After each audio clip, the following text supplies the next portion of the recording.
To prep a pattern on felt, what I like to do is I thread my needle with a small piece of thread and I actually sew down the pattern.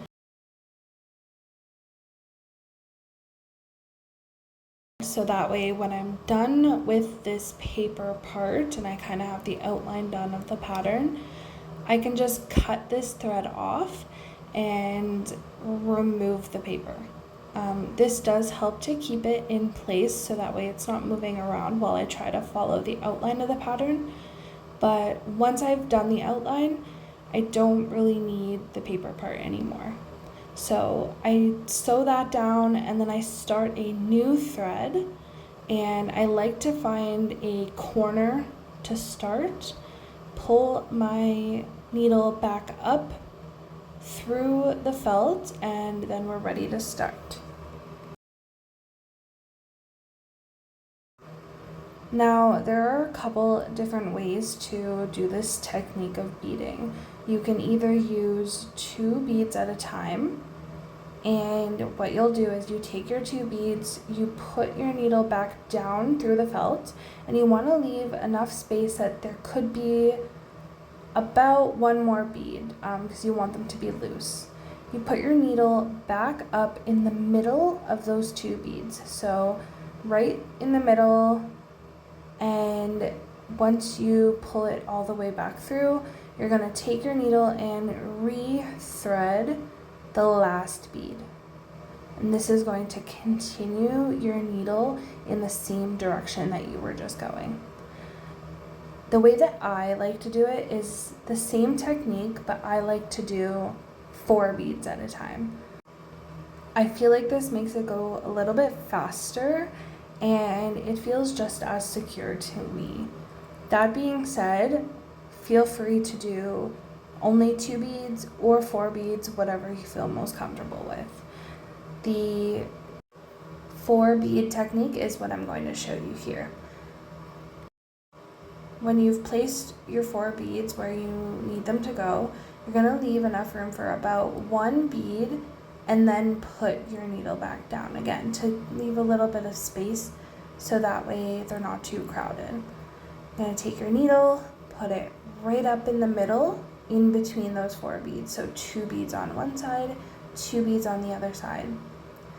And it does take a little bit of practice to figure out where your needle is going because obviously you can't see through the pattern and the felt, but you'll get the hang of it. Once you've gone up in the middle of those beads, again, you're going to re-thread the last 2 beads going in that same direction and continuing the pattern.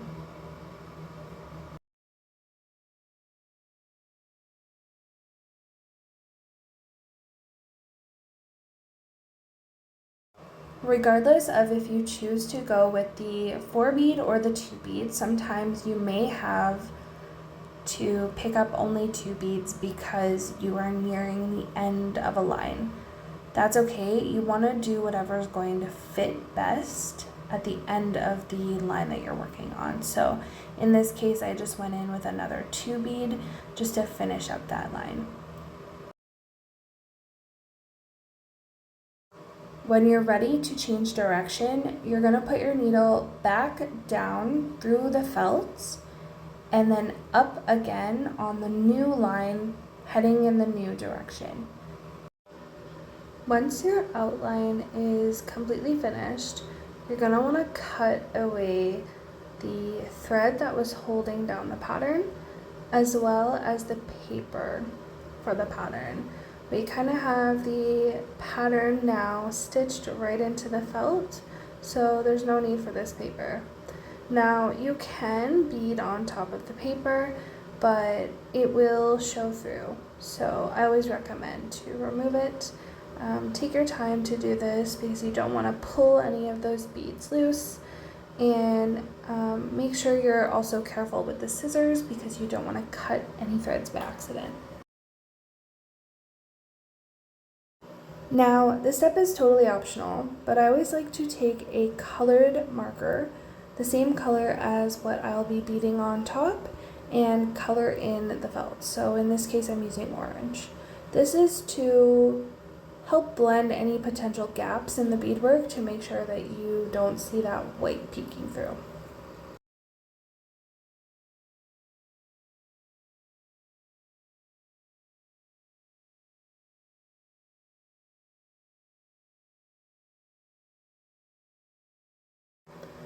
Now, when you're filling in this center part, you're really just repeating that same technique over and over again. So what I'm doing here is I'm going to be picking up 4 beads. I'm going to kind of tack them down, bring the needle back up right through the center, 2 on each side, and repeat. When I'm ready to go to the next line, I'm going to start a whole new line. I'm not going to continue the thread in the same direction, but I'm going to start a whole new line.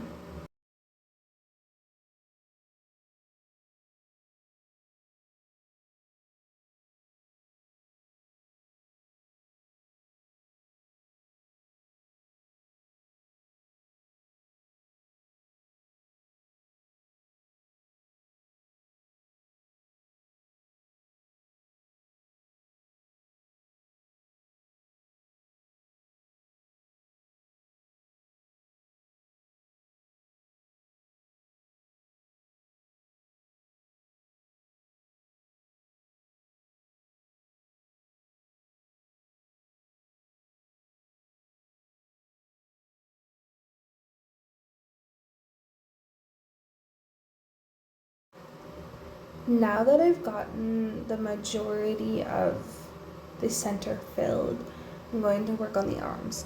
This is going to be a little bit of a different process because of course it's a different shape and it's also a different direction.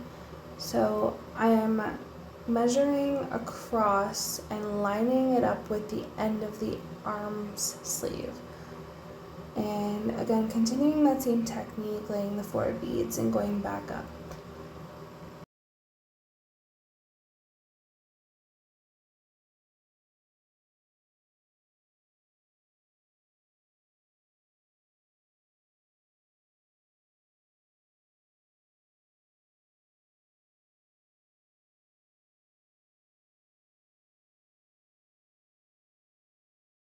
I'm going to repeat this process 2 more times for a total of 3 lines to fill in that arm. Everyone's pattern might be different, so it might look a little bit different for you, but this is how mine ended up. Now when I'm ready to get to the other arm, what I'm going to do is I'm actually going to take my needle and put it through all of these black beads and transfer my beading to the other side instead of having a long thread at the back that runs across the whole project.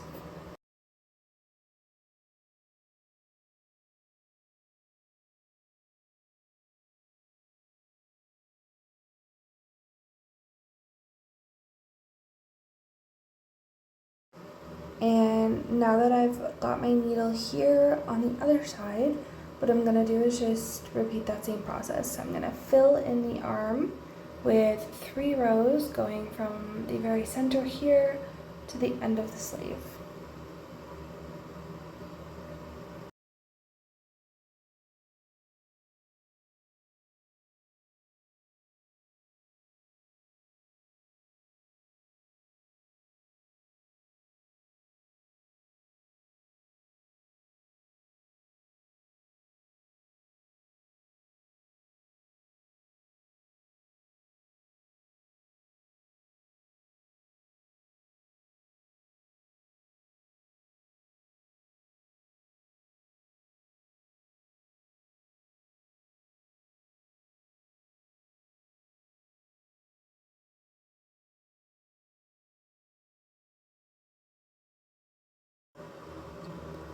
Once the entire center of the pattern has been filled in with the orange beads, we're going to cut the shirt out.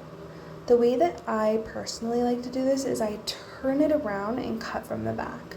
I do this just to ensure that I don't cut any threads, and I like to just kind of flip it around to double check to see if there's a lot of white space showing. But if there's a little bit of white showing, that's okay. We will kind of deal with that as we continue with the project. I am really careful not to cut any threads because it's a lot harder to go back and fix it once you've cut a thread than it is to remove a little bit of the extra white space around the shirt. So that's why I like to start at the back and then I go at the front and do a little bit of trimming.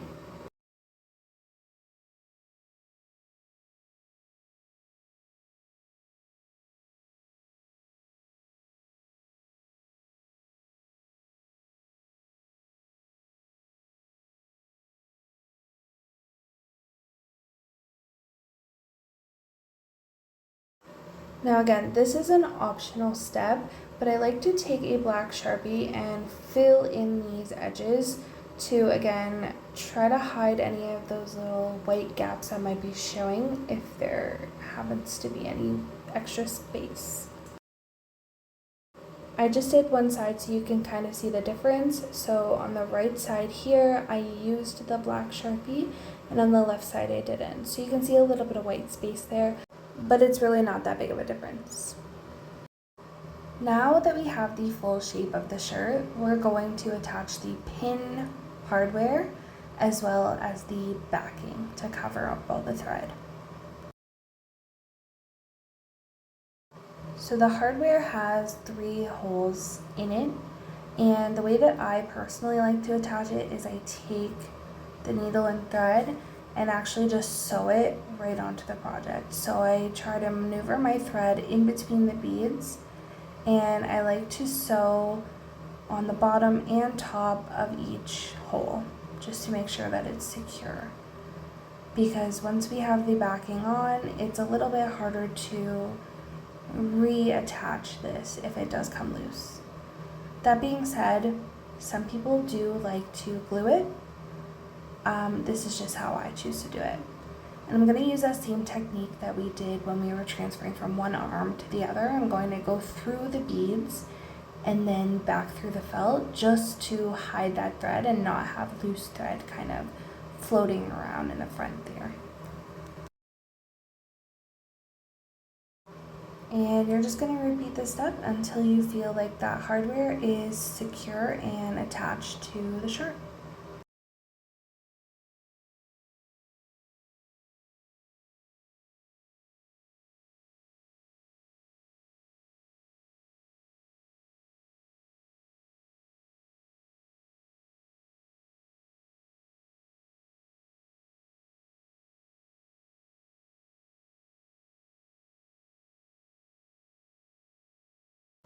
Once the hardware is attached, we want to get the needle in a good position to do the edge part of the project. So what I'm doing is I'm just kind of snaking my needle and thread up through the project, and I'm gonna position my needle close to the edge of the felt. Not too close, but definitely on the outside of the beads. That way we are prepared to do the edge.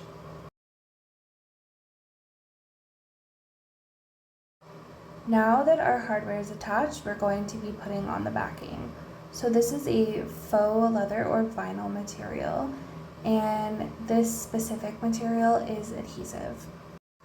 To make sure that my hardware is positioned correctly, I'm going to mark the side with a pen or Sharpie, and I'm actually going to cut some holes right through the vinyl material to make sure that the hardware edges can poke through and still be functional. So it's a little bit of trial and error, but really you're just going to poke holes right through the material and make sure that the entire head of the hardware can fit through those holes.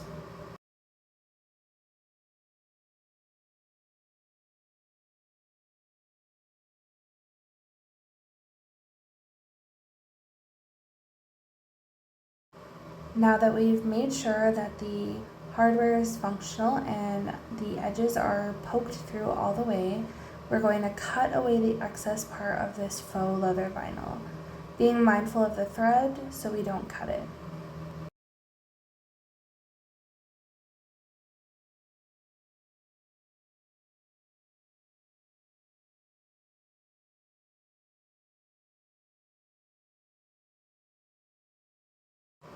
Once you've cut out the shape of the vinyl that you'd like, you're going to remove the paper that's covering the adhesive and stick the backing to the project. I would recommend cutting the shape of the faux leather as close as you can to the shape of the felt, because we are going to sew them together to do the edging.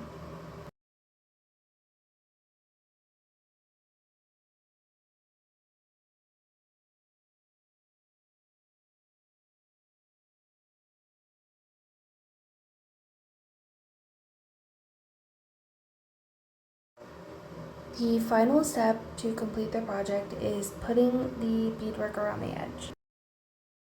To start, you're going to pick up 2 beads and you're going to count about 2 beads worth of space away from where the thread is and poke the needle through the felt and the leather backing.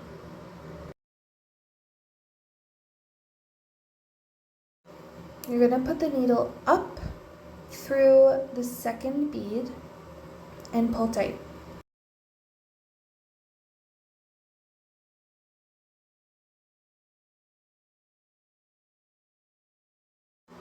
Now, this is the same technique that we're going to repeat around the entire edge.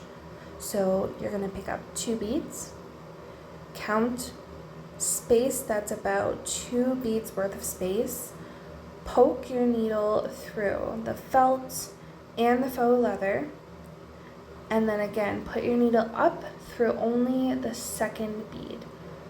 So heading back through the needle, and when you pull tight, it should lay flat against the edge, and the first bead should be standing straight up.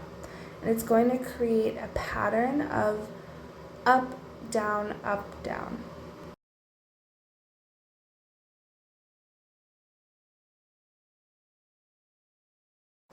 Once you've gone all the way around, you can also use a Sharpie to color in the thread so it's not showing. And when you get to the last bead, you're going to pick up only 1. Go again through the felt and the leather, and instead of going through this bead, what you're going to do is actually put your needle through the very first bead that we picked up for this edge. This is just going to connect the 2 ends together to complete the project.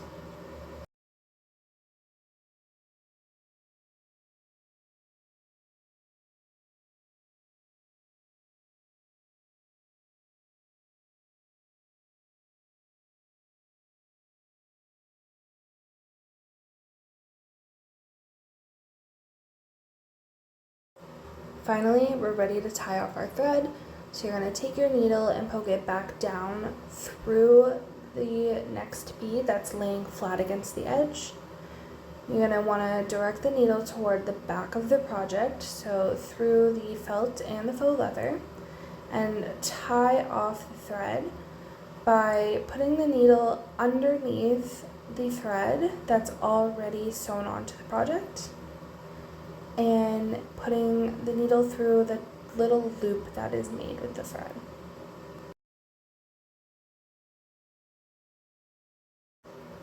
I personally like to do this twice just to make sure that it's secure. And then you're going to take your needle and put it back up through any one of the beads that are laying flat against the edge. And this is just going to hide the end of